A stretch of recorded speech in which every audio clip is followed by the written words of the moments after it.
അങ്ങനെ സിനിമാ സ്റ്റൈലിൽ കവർച്ചക്കാരെ പിടികൂടിയ നാമക്കലിൽ മാതൃഭൂമി ന്യൂസ് സംഘം എത്തിയിരിക്കുകയാണ്. ഗോകുൽ BS ഞങ്ങളുടെ പ്രതിനിധി അവിടെ നിന്നും ചേരുന്നുണ്ട്.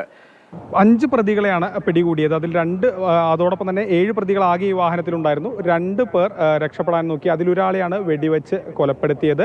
മറ്റൊരാളിപ്പോൾ ആശുപത്രിയിലുമാണ്. അതാണ് ഈ പ്രതികളെ സംബന്ധിച്ചുള്ള കാര്യമുള്ളത്. ഈ വാഹനം കണ്ടാൽ തന്നെ നമുക്കറിയാം ഇവിടെ നടന്നത് വലിയ ഏറ്റുമുട്ടലാണ്. അതായത് ഇന്ന് രാവിലെ മുതൽ കേരളം ആകെ ചർച്ച ചെയ്യുന്ന അല്ലെങ്കിൽ ആകെ നടുങ്ങിയ രീതിയിലുള്ള ഒരു ATM കവർച്ചയ്ക്കാണ് സാക്ഷിയായതെങ്കിൽ ഇന്ന് ഉച്ചയോട് അടുക്കുമ്പോൾ തമിഴ്നാട് കണ്ടത് ഈ തമിഴ്നാട് കാണാത്ത അല്ലെങ്കിൽ കാണുന്ന രീതിയിലുള്ള ഒരു വലിയ ഏറ്റുമുട്ടലാണ്.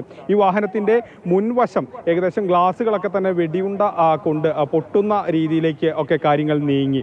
ഈ ഒരു സംഭവം ഉണ്ടാകുന്നത് ആദ്യഘട്ടത്തിൽ പോലീസിന് ഇതൊരു റോബറി സംഘമാണെന്നോ അല്ലെങ്കിൽ ഇത് ഏതെങ്കിലും തരത്തിലുള്ള ഒരു മോഷണ സംഘമാണെന്നോ എന്നുള്ള ഒരു സൂചനയൊന്നും ലഭിക്കുന്നില്ല. സംഘഗിരി ഈറോഡ് റോഡിൽ വളരെ റാഷായി ഡ്രൈവ് ചെയ്യുന്ന ഒരു ലോറി, ആ ലോറി കാറുകൾ ഇടിച്ചിടുന്നുണ്ട്, ബൈക്കുകൾ ഇടിച്ചിടുന്നുണ്ട്, അങ്ങനെ സഞ്ചരിക്കുന്നുണ്ട്.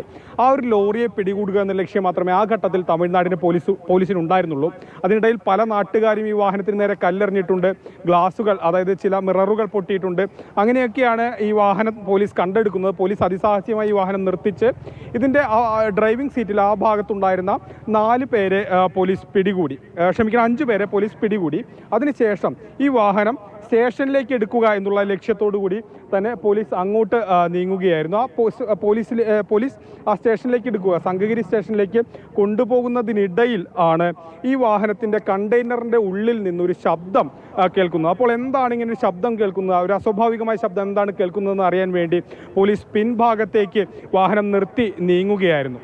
ഈ നീങ്ങിയ സമയത്ത് ഇവരെല്ലാവരും വാഹനം തുറന്നപ്പോൾ അതിനുള്ളിൽ ഒരു ക്രെറ്റ കാറും 2 പേരെയും കണ്ടു. സ്വാഭാവികമായും വലിയ അസ്വാഭാവികത പോലീസിന് തോന്നി. ഇവരെല്ലാവരും 7 പേരും ചേർന്ന് രക്ഷപ്പെടാൻ ശ്രമിച്ചു. അവർ പോലീസിനെ തള്ളി മാറ്റി ആക്രമിച്ചതിന് ശേഷം അപ്പുറത്തെ ഭാഗത്തേക്ക്, അത് ഒഴിഞ്ഞൊരു സ്ഥലമാണ്, ആ സ്ഥലത്തേക്ക് ഓടുകയും പോലീസിനെ വെടിവയ്ക്കുകയുമാണ് ഉണ്ടായത്. ഈ വെടിവയ്പ്പിൽ തുടർന്നാണ് പോലീസ് പ്രത്യാക്രമണം എന്നുള്ള രീതിയിൽ തിരിച്ച് വെടിവെച്ചത്. അതിലാണ് 2 പേർക്ക് വെടിയേൽക്കുകയും ഒരാൾ ഈ സ്ഥലത്ത് വെച്ച് മരിക്കുകയും ഒരാളെ ആശുപത്രിയിലേക്ക് കൊണ്ടുപോകുന്ന രീതിയിലേക്കൊക്കെയുള്ള കാര്യങ്ങൾ ഉണ്ടായത്. ജുമാൻ എന്ന് പറയുന്ന 40 വയസ്സുള്ള ഹരിയാന സ്വദേശിയാണ് മരിച്ചത്. അതോടൊപ്പം തന്നെ ഒരാൾക്ക് പരിക്കേൽക്കുകയും ചെയ്തു. മറ്റ് 5 പേരും ഇപ്പോൾ കസ്റ്റഡിയിലുണ്ട്. ഏതായാലും കേരളം നടുങ്ങിയതൊരു വലിയ ATM റോബറിയുടെ കഥ കേട്ടാണ് ഇന്ന് രാവിലെ ഉണർന്നതെങ്കിൽ തമിഴ്നാട് കണ്ടതൊരു വലിയ ഏറ്റുമുട്ടലിൻ്റെ കാര്യമാണ്. ഇവിടെ പോലീസും അതോടൊപ്പം തന്നെ കള്ളന്മാരും തമ്മിൽ ഒരു വെടിവയ്പ് എന്നുള്ള രീതിയിലേക്ക് കാര്യങ്ങൾ നീങ്ങുകയും ഈ വാഹനത്തിൻ്റെ തന്നെ പല ഭാഗത്തും നമുക്ക് കാണാം അത് പൊട്ടുന്ന രീതിയിൽ, ചില്ലൊക്കെ തന്നെ പൊട്ടുന്ന രീതിയിലേക്കൊക്കെ അക്രമങ്ങൾ നീങ്ങുകയും ചെയ്തു. അതിനുശേഷം ഈ അക്രമി സംഘം ഇവർ ഓടി കാട്ടിലേക്ക് നീങ്ങുകയും തിരിച്ച് പോലീസിനെ വെടിവെക്കുകയും ചെയ്തപ്പോഴാണ് വെടിവെപ്പ് ഉണ്ടായതെന്നാണ് പോലീസ് അധികാരികൾ നൽകുന്ന വിശദീകരണം. ആ ഭാഗത്തേക്ക് ഇപ്പോൾ കൂടുതൽ പരിശോധനയ്ക്കായി പോലീസും സംഘവും പോകുന്നുണ്ട്.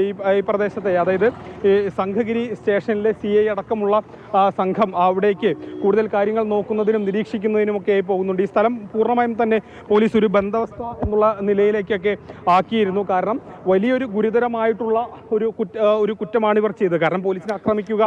ഇപ്പോഴും അവിടെ പോലീസ് സംഘം ഉണ്ടെന്ന് തോന്നുന്നു അല്ലേ? വാഹനം അത് അവിടെ പോലീസ് ബാരിക്കേഡൊക്കെ ഉപയോഗിച്ച് തടഞ്ഞിട്ടുണ്ട്, മാറ്റി നിർത്തിയിട്ടുണ്ട്. പോലീസ് സംഘം ഇപ്പോൾ അങ്ങ് ദൂരേക്ക് പോകുന്നുമുണ്ട്. ഇനി മറ്റ് നടപടിക്രമങ്ങൾ ഈ സംഭവ സ്ഥലത്ത് ഒക്കെ എത്തിച്ച് പ്രതികളെ തെളിവെടുക്കണം, അവർ വിവരിച്ചു കൊടുക്കണം. ഈ സംഘടന സംബന്ധിച്ചുള്ള കാര്യങ്ങളൊക്കെ കൂടുതൽ തെളിവുകൾ കൂടി ശേഖരിക്കേണ്ടതുണ്ടല്ലോ. തത്സമയ കാഴ്ചകൾ എന്താണ് അവിടെ? തീർച്ചയായും ഈ സ്ഥലത്തെ കൂടുതൽ തെളിവുകൾ ശേഖരിക്കണം. മാത്രവുമല്ല, ഇത്തരത്തിലൊരു എൻകൗണ്ടർ അല്ലെങ്കിൽ ഈ രീതിയിലൊരു വെടിവെയ്പ്പ് എന്നൊക്കെ പറയുമ്പോൾ സ്വാഭാവികമായി അതിൻ്റെതായ നിയമപരമായുള്ള നിരവധി കാര്യങ്ങളുണ്ട്. ഈ സ്ഥലത്ത് മറ്റാരും കയറാതെ അത് സംരക്ഷിക്കണം. അതിനൊക്കെയുള്ള കാര്യങ്ങൾ പോലീസ് ശ്രമിക്കുന്നുണ്ട്. ഈ സ്ഥലത്തിൻ്റെ ഒരു പ്രത്യേകത കൂടി ഞാൻ പറയാം. ഇതിന് തൊട്ടടുത്തും സിറ്റികളാണ്, അല്ലെങ്കിൽ ഈ വളരെയധികം ക്രൗഡഡ് ആയിട്ടുള്ള ഈ സംഘഗിരി ആയിക്കോട്ടെ പ്രദേശങ്ങളൊക്കെ വളരെ അധികം ആളുകളുള്ള സ്ഥലമാണെങ്കിൽ നമ്മൾ ഈ ഒരു പ്രദേശത്തേക്ക് വരുമ്പോൾ ഇവിടെ തൊട്ടടുത്ത് തന്നെ അതായത് കുറ്റിക്കാടുകളാൽ ചുറ്റപ്പെട്ടൊരു പ്രദേശമാണ്. ഈ പ്രദേശത്തേക്കാണ് ഈ മോഷ്ടാക്കൾ ഈ വാഹനത്തിൽ നിന്ന് ഇറങ്ങി ഓടുകയും ഈ പ്രദേശത്തേക്കാണ് പോകുന്നത്. അപ്പോഴൊന്നും ഈ ഒരു ഇത്രയധികം കേരളത്തിൽ ATMകൾ മോഷ്ടിച്ച കേസുകളിലെ പ്രതികളാണെന്ന് പോലീസിന് അറിയില്ലായിരുന്നു. പക്ഷേ ഇവർ തമ്മിൽ ഒരു വെടിവെക്കുന്ന രീതിയിലേക്ക്, അവരുടെ കയ്യിൽ തോക്കുകളുണ്ടായിരുന്നു, ആയുധങ്ങളുണ്ടായിരുന്നു, അവർ വെടിവെക്കുന്ന രീതി. അങ്ങനെ നമ്മൾ ഇന്നലെ ആക്രമണം കണ്ട ആ സ്ഥലത്താണ്, നാമക്കല്ലിലാണ് ഇപ്പോൾ മാതൃഭൂമി ന്യൂസ് സംഘം എത്തിയിരിക്കുന്നത്. ഗൂഗിളാണ് സംഭവങ്ങൾ വിവരിച്ചത്.